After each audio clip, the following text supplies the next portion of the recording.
So, today I'm going to be talking about the unconventional. I'm going to be talking about laser weapons. Now, often I talk about the defense industry turning science fiction into science fact at a really ridiculous rate. They create systems that provide security around the world with ever-advancing capability. And a lot of what they do isn't just evolution. It's revolution in design, it's corporate setup, it's financing, it's supply chain. And that's ever increasing in our day and age. There is little time in history when you're seeing such advancement in technology. Both DRAGONFIRE and WARDEN laser systems aren't simply evolution. Some say it's not even revolution, but an act of sheer creation. And a lot of people don't get how incredible it is. For the uninitiated, perhaps, it seems incredible. Laser weapon systems, and then you get those people who are slight military enthusiasts, and they say, after all, we've been using laser targeting systems for decades. This is no surprise, this is no new technology. And it's true that we've been using laser targeting systems for decades, but it's not true that it's not incredible.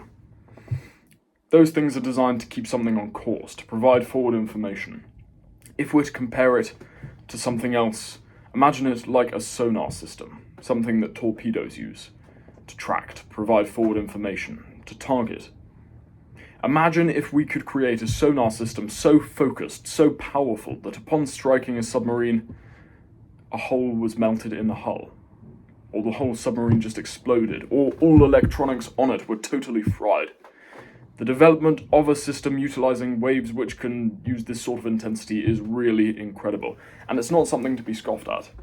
The intensity of these systems, as I just said, is even more impressive when you bear in mind that even an ordinary laser is a hyper-amplification of light.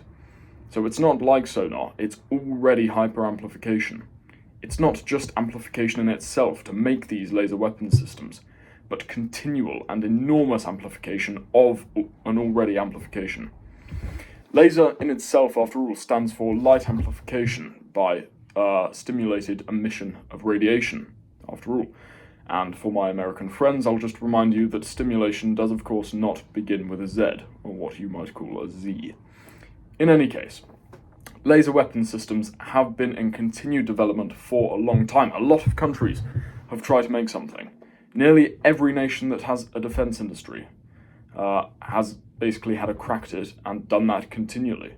Yet since 1960 until 2010 or so, while lasers could to an extent be used for tracking, for creating sensors, creating really powerful laser systems which could operate in normal environments were difficult. Scientists just weren't able to do it in sort of natural conditions.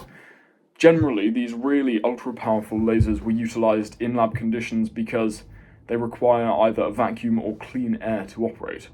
And clean air, especially in war, is not something easily come across. It's not something that can be relied on. So while we've been using laser sensor, laser guidance systems for a long time, that doesn't necessarily mean that you can operate these ultra-high powerful lasers in a normal environment and still be fine.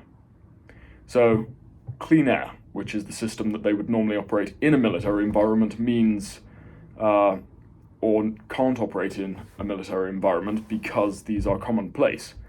It means that there's dust, debris, snow, rain, clouds, thermal differentials, and particulates created by propulsion systems. And high-power lasers basically, for a long time, had to operate in the absence of these things. They simply couldn't operate under a system of what one might call, I guess you'd say, atmospheric blooming. Now, note that when I say laser weapon system, the sort of system that we're developing at the moment for military use, the sort that's not merely confined to a lab. Some people may think of this as systems which have been called rather barbaric, if used as a matter of consistent protocol. Things like blinders, which do non-lethal damage, but really huge damage to people. Or, let's say, even dazzlers, which have a similar effect, albeit for a shorter duration, and on a less permanent basis. What I mean by laser weapon systems, by these focused energy systems which direct energy in order to achieve an end, are systems designed to destroy or disrupt munitions or vehicles that are incoming. They're designed to destroy and target people, not people, but things. Energy weapons have been developed a lot, as I've said. A lot of nations have had a crack at them, but they've had difficulty. So in regard to the history of it, they have had a lot of experimental but largely unfruitful programs since, I'd say, probably the 1960s, with the peak of this, really, development being in the 80s and 90s. Nations were trying to develop laser systems for anti-ballistic missile warfare, for more strategic use within the confines of space. Now, as I said earlier, the best places for lasers to operate is basically within either clean air or a vacuum, and space provides that vacuum, because obviously it's space, and laser technology is far easier to use in that environment. But the program had loads of issues. Programs around the world trying to do this, mostly in the West, had a lot of issues. Primarily, the destroying of ballistic missiles is best done during the launch phase, when it does the least damage to effectively the entire world and to the nation itself. But directing lasers down to the Earth and targeting it in this critical stage meant that they faced the normal problems of scattering of light, and everything that you experience when operating a laser in a non-vacuum environment. And so they came across issues, and it wasn't too well developed. And basically, the only operational potential it had was to target certain munitions when they were in space, when they were within that vacuum. Scientists then developed this further, trying to use enhanced X-ray lasers to get around this problem, but that only worked partially. So in recent years, this is something which has become really important, not only because it can operate on land in perhaps non-clean air and non-vacuum environments, but because it's simply more enhanced. You don't have to necessarily use these odd kind of obscure lasers to get around the problem. So in recent years, we have seen the development of more advanced systems, and that begins with the electro laser. And this is, there's no other real way to put it. It's weaponized lightning. It uses ionized plasma, literally exactly the same as lightning, to transport an electrical current, which is huge. But again, this isn't the laser we see today. This could do far less damage.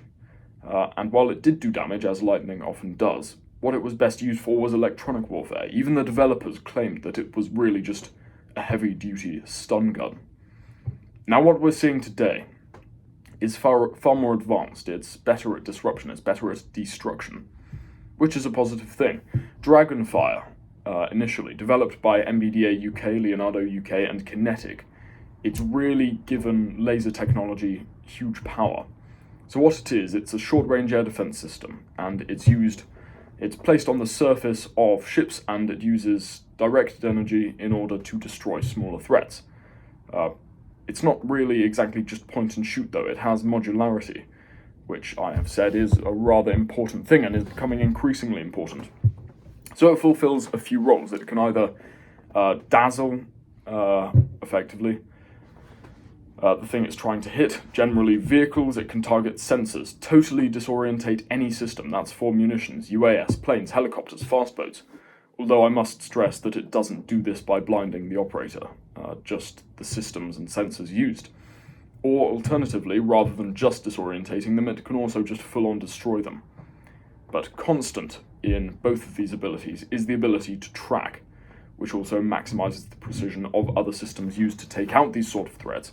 So if you think about the laser guidance we've used in prior years, which is a less powerful laser, meaning this one is more accurate basically, what we see is that the systems on board may be able to use this laser as guidance, and that makes them incredibly precise. So you effectively see synergy between these missile systems and the laser itself. And this is pretty great. This is good news for militaries around the world, or at least those that are having the pleasure to develop it. The UK, it's really good news because a laser is excellent. It needs no ammunition, no complex logistics. It reduces collateral damage hugely. There's no explosion of ammunition.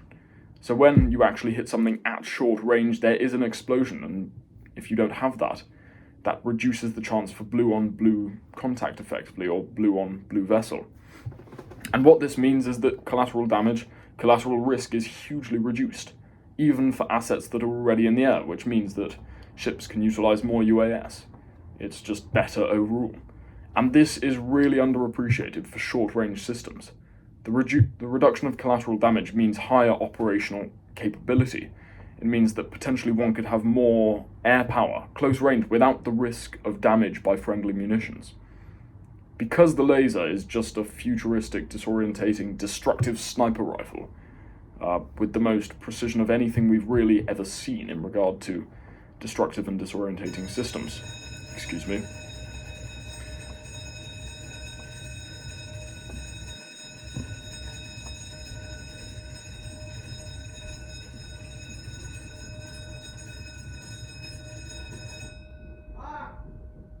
Unlike past systems, DRAGONFIRE can operate in nearly all environments. It shrugs off smoke, rain, dust, debris, thermals and particulates, and of course because it operates in a maritime theatre, sea spray. It can operate over land, over sea, it can strike air targets, and it operates nearly no matter the speed of the target, or regardless of the roughness of waves that day, and it can track it really, really well. DRAGONFIRE will only continue to advance as years advance, and laser technology for the UK will only continue to advance as well, and it is really world-leading technology. They're talking about using DRAGONFIRE systems as a basis for land-based systems, as well as a basis for Tempest-integrated directed energy systems, which is absolutely huge and really largely important. I got a question at some point about using backwards-facing missiles to basically destroy any sort of munition that was coming up on a plane, instead of just using countermeasures. Well, a laser system would allow for effectively that. Another laser system which is significant is WARDEN. It's also developed by MBDA as the lead. It's a drone-based system that manages basically full CIWS kill chain, soon to be kill web, of course, when mosaic warfare really comes to the fore. And it can track and neutralize Class 1 and 2 UAS, as well as air-breathing systems. Before people think that WARDEN is actually produced by Goldfinger as a means by which to basically cut people in half, an air-breathing system is not a person, it is something that uses air for its engine, basically. So traditional aircraft, not Mr. Bond. WARDEN is designed around modularity, utilizing multiple systems for its use, and importantly, really importantly, threat classification systems to prioritize drones that have more dangerous sizes, kinematics, materials. And the energy weapon can counter guns, drones, missiles, as I said, air-breathing aircraft, all sorts, and it can also operate jammers to disrupt operational capability, and utilizes basically the same technology as DRAGONFIRE, only on a mobile platform and in a less powerful manner. And if this tells us anything, the ability to operate jammers as well as laser-directed energy systems, the Ukraine war has really proven that using jammers is really effective when dealing with hostile drone warfare. All of these systems are becoming more feasible because we've developed more power, more efficient technology in regard to energy, in regard to powering these specific systems. Controversially, however, WARDEN does use a lot of AI infrastructure, but I think we'll set aside a minute at some point and we'll discuss whether the use of AI is ethical, good, and I think to a certain extent really it is. But again, at some point I will do that. But I think for the minute we can all agree that the use of laser systems in DRAGONFIRE and WARDEN, it's going to revolutionize the battlefield defense system in a tactical manner that's really important, and using lasers in a manner that we have never really seen them before, giving the UK world-leading technology. And again, the implementation of systems like Iron Beam shows us that lasers are becoming more efficient and probably more economical in use because they're beginning to be implemented on a more major scale. So I think I'll leave it there. Apologies for the bell.